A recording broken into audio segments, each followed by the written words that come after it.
Here we are looking at the technician interface. So the technician is out in the field or he's in the service bay and he has his tablet and he's accessed the service Springboard to be able to see his schedule for the day. From the menu, you can see we are accessing the service schedule. I can use the sandwich button, again, to be able to collapse that menu and give us a little bit more space. That's going to be important on a tablet view.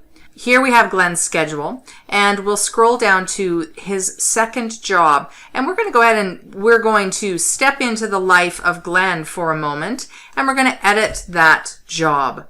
The information provided to him is clear. He knows that he's doing field labor. We have a repair description. There's something to do with the crane arm. It's in a fixed position. It's not going to lower, so he knows what he has to do. He also has access to some additional unit information, such as the meter, the unit number, its model, serial number, those types of things, allowing him to validate that he's working on the correct unit. We have a timepiece that is contained within this service event, and that's where he gets to record his time.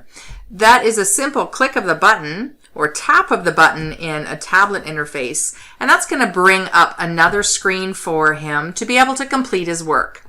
The hours recorded is going to fill in. There's not a lot that is going to be required of Glenn here other than to add some comments. If it's related to the work that he's done, he may want to make a few notes. And then he's just going to tap the OK button to be able to record his time. If there were parts or inventory that was part of the job that he was performing, he would access that information here from the order lines. What we see here is that shop labor line, but beyond that, there is no inventory that's been recorded here.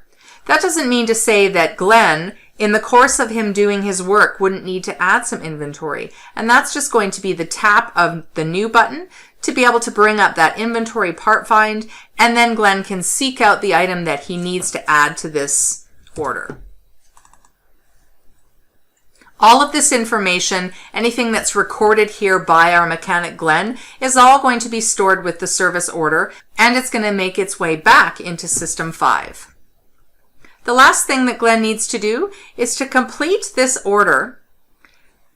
And when he does a save and close, that's going to update that event on his schedule. And that, of course, is going to translate back to that service manager who is looking at this schedule as well as his other resources.